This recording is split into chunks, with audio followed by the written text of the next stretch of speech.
세계 최초의 은행이 생긴 것은 중세 상인 사회에서가 아니었습니다.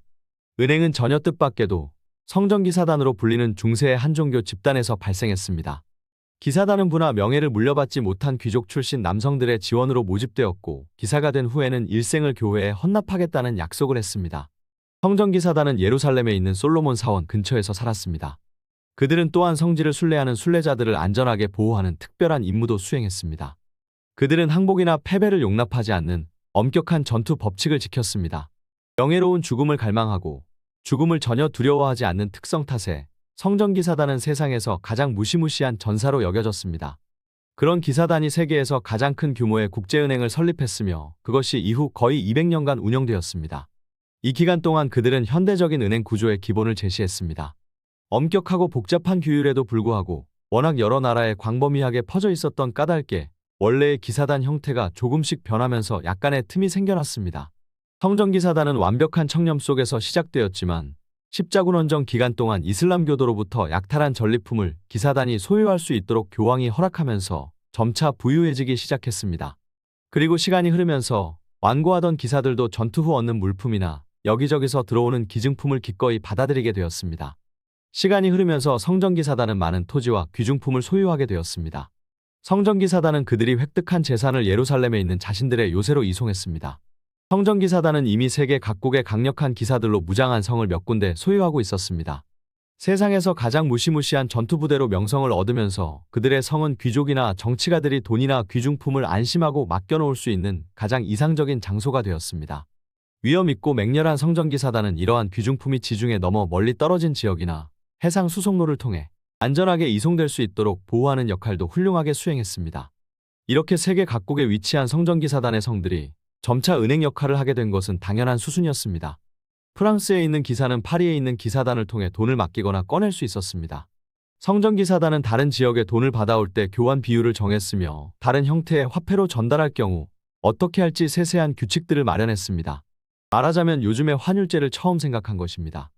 이러한 성전기사단의 금융 서비스는 곧 왕들에게도 적용되었습니다. 그들은 프랑스의 루이 7세를 비롯한 왕들에게 자금을 대출해 주었습니다. 1190년 필리프 2세가 십자군원정에 참여하기 위해 프랑스를 떠나 있는 동안에는 왕의 토지에 대한 세입 업무를 대신 처리하기도 했습니다. 이렇게 성전기사단의 성들은 마침내 모든 기능을 갖춘 금융기관이 되었으며, 왕과 귀족들을 대상으로 다양한 금융 업무를 보았습니다. 13세기에 이르자 성전기사단은 교황이나 프랑스 왕들의 금융 담당자가 되었으며, 그들의 개인 재산을 관리하기도 했습니다. 교황과 왕의 은행가로서 성전기사단은 세금을 징수하는 일을 제외하고 현대식 재무부서로 성장했습니다. 활동이 가장 활발하던 시기에는 영국에서 예루살렘에 이르는 유럽과 지중해 영역에 7,000명이 넘는 고용인들과 870개의 성 혹은 건물을 소유하기도 했습니다. 중세에는 신의 권세를 등에 업은 교황의 권위가 매우 막강했습니다. 이러한 교황의 권위에 맞서 왕권을 강화하려는 왕들의 투쟁 또한 심각했습니다. 중세의 왕들은 어떻게 해서든 권력의 1인자가 되기를 원했으며, 필요하다면 교황을 암살해서라도 실질적인 권력을 장악하려 했습니다. 이러한 군주들의 탐욕은 프랑스의 필리프 4세에 와서 정점을 맞이했습니다. 1295년 필리프 4세는 성전기사단에 맡겨져 있던 금융 업무를 중단시키고 파리의 루브르에 새로 왕립 국고를 설립했습니다. 그리고 성전기사단이 가지고 있는 수많은 재물과 보물들을 착복하기 위한 계략을 펼치기 시작했습니다. 왕권을 강화하기 위해 필사적으로 돈이 필요했던 필리프 4세는 1000년 전 네로 황제가 했듯이 이전에 통용되던 은화를 수집해 은의 비율을 낮춘 새로운 은화로 재주조하는 속임수를 사용했습니다. 이 방법으로 짧은 기간 동안 이득이 극대화되었지만, 소장농들이 은 함유량이 낮은 새 동전으로 세금을 납부하기 시작하면서 다시 문제가 발생했습니다. 네로 시대에 이미 증명된 것처럼 동전의 가치가 떨어진 것입니다. 결국 필리프 4세는 더 많은 동전을 소유하면서도 실제로는 더 적은 돈을 가질 수밖에 없었습니다. 이렇게 되자 필리프 4세는 프랑스 화폐의 원래 가치를 재조정하기로 했습니다. 1306년 유통되던 모든 동전을 수거해 1266년 루이 9세 시절의 가치로 재조조했습니다. 이후로도 필리프 4세는 수차례에 걸쳐 화폐의 가치를 재조정했지만, 실제 효과를 보기보다는 오히려 자신의 종말을 앞당겼을 뿐이었습니다. 이처럼 화폐 단위를 조정하는 것을 디노미네이션이라고 합니다. 상황이 개선되지 않자 필리프 4세는 롬바르드 상인들의 재산을 강탈했습니다. 또한 성직자들에게도 세금을 부과했을 뿐만 아니라 1306년 7월에는 유태인들의 재산을 약탈한 후 그들을 나라 밖으로 추방했습니다. 역사적으로 보면 왕들이 부를 축적하기 위해 사용하는 가장 극단적인 조치가 세금 인상 또는 추가 징수임을 알 수 있습니다. 그럼에도 필리프 4세가 가지고 있는 야망과 권력에 대한 욕심은 채워지지 않았습니다. 그는 더욱더 엄청난 양의 돈이 필요했습니다. 성전기 사단은 매우 부유하고 거대한 집단으로 성장했고 특정 국가나 왕의 휘하에 들어가지는 않았습니다. 막대한 부는 곧 막강한 권력과도 쉽게 이어지는 일이므로 그들은 마침내 진정한 권력자, 즉 군주들의 눈길을 끌게 되었습니다. 유럽에서 가장 큰 부는 파리 외곽에 위치한 성전기 사단의 성에 있었습니다. 왕권을 강화하기 위해 부를 획득하려면 먼저 기사단을 파멸시켜야 했습니다. 필리프 4세는 곧바로 계획을 실행에 옮겼습니다.